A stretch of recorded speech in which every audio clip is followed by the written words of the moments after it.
Hello everyone, welcome to my channel. तो भाई अब हम बात करते हैं हमारी यूनिट 14 की। तो MS1 से ही हमारी 14 यूनिट है और यूनिट का नाम है mail reproductive system disorder and it's management. तो अब इसमें हम सारी की सारी जो मेल्स की जितनी भी हमारी डिजीज या डिसऑर्डर होते हैं, एबनॉर्मलिटी होती है, उसके बारे में बात करेंगे। तो सबसे पहले हम देखेंगे इसमें डायग्राम, क्योंकि अगर आपने एनाटॉमी ठीक से करी है, उसके अंदर रिप्रोडक्टिव सिस्टम पढ़ा है, तो आपके लिए बहुत ईजी रहेगा ये। तो इसमें देख सकते हैं हम फीमेल्स, ये यूरिनरी ब्लैडर है और ये वास्ट डिप्रेशन, ये वाली हमारी जो नली होती है, और ये हमारा प्रोस्टेट ग्लैंड्स होता है। ठीक है, तो इनके जो फंक्शन है, वर्क है, वो तो हम पहले से ही जानते हैं क्योंकि हम पढ़ चुके हैं। यूरेथ्रा, ये हमारी यूरिन की नली होती है, ये पेनिस एरिया होता है। ठीक है, और ये एपिडिडमिस बोली जाती है यहाँ पर, जो सेक्रोटम और टेस्टिस के पास होती है, और ये टेस्टिस एरिया होता है। सेक्रोटम इसके चारों तरफ जो एरिया होता है वो बोला जाता है। ठीक है, और ये होती है हमारी यहाँ पर वर्टिबल्स, और ये होती है हमारी लार्ज इंटेस्टाइन्स। तो ये जो हमारा ऑर्गन्स का एरिया होता है मेल्स के अंदर।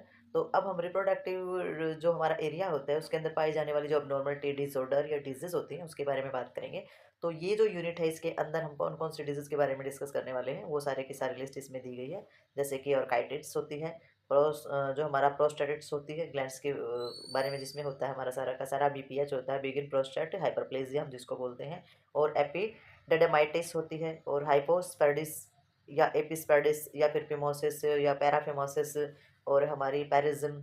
ठीक है, hydroceles, erectiles, dysfunctions, nursing intervention, male reproductive system disorder. तो ये जो सारे के सारे हमारे टॉपिक हैं, इनके बारे में डिटेल्स में बात करेंगे विद मैनेजमेंट और विद डायग्राम इसमें सीखेंगे। तो अभी देखते हैं जो हमारी सबसे पहली जो हमारी डिजीज है, जिसका नाम है ऑर्काइटिस, उसके बारे में हम इसमें जानेंगे। तो नेक्स्ट देखते हैं इसके अंदर हम। तो भाई ये जो है, ये हमारी पहली डिजीज़ है, इसमें ऑर्काइटिस नाम है इसका। और इसमें सबसे पहले हम जानेंगे डेफिनेशन के बारे में कि भाई ऑर्काइटिस जो होता है वो किसे बोलते हैं। तो ऑर्काइटिस इन्होंने बताया, it is inflammation of the testicles. It can be cause by the either bacteria और ए वायरस। तो इन्होंने बताया है कि जो टेस्टिस का जो एरिया होता है मेल के अंदर, रिप्रोडक्टिव ऑर्गन्स के अंदर, उसके अंदर सूजन आ जाना। ठीक है, तो ऑर्काइटिस बोला जाता है। और ये इसमें बैक्टीरिया और जो वायरस होते हैं वो इसका कारण रहते हैं, उसकी वजह से इस एरिया में सूजन आ जाती है। और बोथ टेस्टिकल्स में be the affected by the orchitis at the same times. और दोनों ही टेस्टिस जो है एक ही समय में अफेक्टेड हो सकते हैं, एक ही टाइम में। ठीक है, whoever symptoms are usually in just one testicles. और होता ये है कि ये भी हो सकता है कि भाई जो सिम्टम्स होते हैं वो केवल एक ही में दिखाई दे, और अफेक्टेड दोनों हो सकते हैं। तो ऑर्काइटिस के अंदर जो टेस्टिकल्स एरिया होता है, उसके अंदर सूजन आ जाती है बैक्टीरिया और वायरस की वजह से, और दोनों ही एक टाइम में टेस्टिस जो होते हैं अफेक्टेड हो जाते हैं इस सूजन से। और सिम्टम में, लक्षण में जो दिखाई देता है, वो दिखाई देता है शायद कि भाई एक ही टेस्टिकल्स, एक ही जो एरिया है, एक ही तरफ का जो एरिया है, सिर्फ वही अफेक्टेड है। तो इस तरीके के सिम्टम इसमें दिखाई दे सकते हैं। ठीक है, नेक्स्ट आ जाता है अब इसमें कोर्स, कारण क्या क्या रहते हैं। एक तो बैक्टीरिया की वजह से, जैसे कि हमने पहले ही जान लिया, बैक्टीरिया की वजह से, वायरल इन्फेक्शन की वजह से, और इंजरी किसी प्रकार की अगर चोट लग जाती है तो उसकी वजह से प्रॉब्लम हो जाती है, टेस्टिकल्स एरिया के अंदर सूजन आ जाती है। ठीक है, नेक्स्ट इसमें रिस्क फैक्टर दिए हैं। तो इसमें खतरा कब कब होता है, having sexual intercourse without condoms, अगर कॉन्डोम के बगैर अगर सेक्स किया जाता है, या इंटरकोर्स प्रोसेस जो होता है वो बिना कॉन्डोम के किया जाता है, तो इसमें खतरा हो सकता है। और हिस्ट्री ली जाती है STI के, यानी कि जो हमारा सेक्सुअल ट्रांसमिटेड जो इन्फेक्शन होता है, उसकी हिस्ट्री के बारे में जाना जाता है। ठीक है, तो पिछले समय में किसी प्रकार का इन्फेक्शन इस एरिया के अंदर रहा हो। और having a partner who has, अगर आपका पार्टनर है जिसके साथ आपके सेक्सुअल कॉन्टैक्ट है, अगर उसे STI हो, यानी कि सेक्सुअल ट्रांसमिटेड इन्फेक्शन अगर उसको है, तो उसको, उससे क्या होता है, उससे आपको भी ये प्रॉब्लम हो सकती है। कॉन्जिनेंटल से इंजरी ट्रैक अबनॉर्मलिटीज, और जन्मजात अगर यूरिनरी ट्रैक में किसी प्रकार की अबनॉर्मलिटी और डिफॉर्मिटी है, तो ये इसके रिस्क फैक्टर रह सकते हैं, इसमें और भी ज़्यादा खतरा बढ़ सकता है। ठीक है, नेक्स्ट इसमें आ जाते हैं हमारे क्लिनिकल मैनिफेस्टेशंस। तो वही क्लिनिकल मैनिफेस्टेशंस के अंदर हमारा इसमें आ जाता है, इसमें आएगा सबसे पहले पेन देखना है, टेस्टिकल्स जो एरिया या ग्रोइन का जो एरिया है, जैसे कि थोड़ा सा कमर और जो जांग वाला जो एरिया है, उसके अंदर पेन देखेंगे टेस्टिकल उसकी वजह से। और प्राइमरी सिम्टम ऑफ ऑर्काइटिस, तो ये हमारा पहला सिम्टम होता है ऑर्काइटिस के अंदर, कि भाई जो ग्रोइन एरिया होता है या टेस्टिकुलर एरिया होता है, उसके अंदर दर्द होता है, वो चेक किया जाता है। टेंडेंसी और स्वेलिंग्स देखी जाती है सेक्रोटम के अंदर। तो भाई ये जो ऑर्गन्स के नाम जो मैं ले रही हूँ, अगर आपने फर्स्ट ईयर अच्छे से पढ़ी है, और अगर आपने एनाटॉमी अच्छे से की है, तो आपके लिए बहुत ही इजी होगा, ये आपको पता चलेगा। वैसे इस डायग्राम में मैं बताऊंगी आपको कि ये जो ऑर्गन्स होते हैं ये हमारे कहाँ और कैसे होते हैं। तो इसमें जो हमारी कोमलता होती है, सूजन होती है, वो हमारे इसके अंदर सेक्रोटम के अंदर हो सकती है, वो देखनी है। पेनफुल यूरिनेशन हो सकता है, अगर यूरिन पास आउट करते टाइम दर्द हो सकता है। ठीक है, और इनलार्ज प्रोस्टेट, यानी कि प्रोस्टेट ग्लैंड्स जो होता है उसका साइज बढ़ सकता है, तो ये भी देखा जाता है इसके अंदर। और स्वलन से लिम्फ नोड्स, और जो ग्रोइंस के अंदर पाई जाने वाली जो लिम्फ लिम्फ नोड वगैरह हो सकती है, उसके अंदर सूजन आ सकती है। बुखार हो सकता है इसके अंदर, और पेनफुल एजैकुलेशंस हो सकता है। एजैकुलेशंस हो सकता है कि इंटरकोर्स के बाद जब सीमेन बाहर निकलता है, वीर्य का बाहर निकलना जो होता है, संकलन हम जिसको बोलते हैं, उसको एजैकुलेशंस बोला जाता है, तो उसमें पेन स्टार्ट हो जाता है। ठीक है, उसमें भी पेन होता है।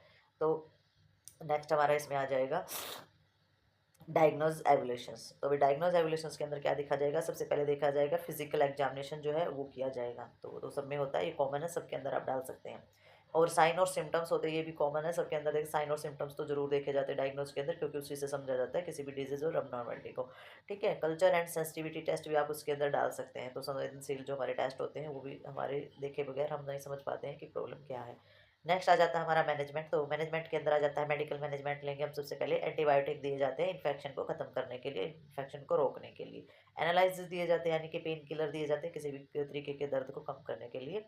और भाई कंप्लीट बेड रेस्ट दिया जाता है इसके अंदर, ताकि आरामदायक स्थिति में पेशेंट रह सके। लोकल हीट एप्लीकेशन दी जा सकती है सैक्रोटम के ऊपर, यानी कि थोड़ा बहुत हॉट पैक लगा देना और सिकाई कर देना जो है इसके अंदर ठीक रहता है मेडिकल मैनेजमेंट के अंदर। और भाई ऑर्काइटिस के अंदर ये हमारा जो एरिया है, ये हम देखेंगे कि टेस्टिकुलर्स के अंदर सूजन आ जाना, तो ये हम देख सकते हैं। यहाँ से ये हम यूरिनरी ब्लैडर होता है, और ये होती है यूरिथर। और यूरिनरी ब्लैडर से देखा जाता है कि ये जो एरिया है ये हमारा कैसा है। ये हमने डायग्राम में सबसे पहले जो हमने स्टार्ट किया था, स्टार्ट की थी यूनिट, वहाँ भी देखा था। तो ये एपिडेडमाइस, ये हमारी कोड होती है। ठीक है, जो डार्क कलर की है, और जो ये हल्के कलर का जो जगह होती है ये टेस्टिकल्स होता है। ठीक है, तो टेस्टिकल्स, तो ये जो एरिया होता है ये यहीं पर ये दे रखा है यहाँ पे। अगर इस जगह पे सूजन आ जाती है तो ये हमारे ऑर्काइटिस प्रॉब्लम जब होती है, जब इन्फ्लेमेशन हो जाती है टेस्टिकल्स एरिया में, तो ये हमारा बीमारी का मेन कारण होता है। ठीक है, तो ये हमारी जो है ये टेस्टिकल्स एरिया है, तो ये इसी की इन्फ्लामेड है, ये वही एरिया है जो यहाँ पे है। ये हमारा जो है बिल्कुल नॉर्मल एरिया है, और ये इन्फ्लामेड यानी कि सूजन का एरिया दिखा रखा है। ठीक है, तो ये हमारा समझाने के लिए यहाँ पे बनाया है। और ये वास्ट डिफेंस है, ये नली होती है जहाँ से वीर्य वगैरह जाता है, और ये जो नली होती है ये यहाँ से यूरिन भी जाता है, और जो हमारा सीमेन होता है वो भी जाता है, और यहाँ पर होता है प्रोस्टेट ग्लैंड्स। ठीक है, तो ये जो है हमारा फर्स्ट ईयर में भी आप बहुत अच्छे से समझ चुके होंगे इसको। अब हम इसकी अबनॉर्मलिटी समझेंगे, तो साथ साथ डायग्राम देखते रहेंगे कि ये जो अबनॉर्मलिटी है कौन सी कहाँ और कैसे होती है। तो ऑर्काइटिड्स जो होती है वो होती है हमारा टेस्टिकुलर्स एरिया के अंदर वायरस और बैक्टीरिया से होने वाली सूजन को बोला जाता है। ठीक है, तो देख सकते हैं कि हमारा नॉर्मल कंडीशन क्या है और हमारी अब कंडीशन क्या है। ठीक है, तो ये जो डिजीज़ है ये यहीं पर होती है खत्म। तो मिलते हैं नेक्स्ट डिजीज़ में और नेक्स्ट टॉपिक के साथ, तब तक के लिए बाय बाय।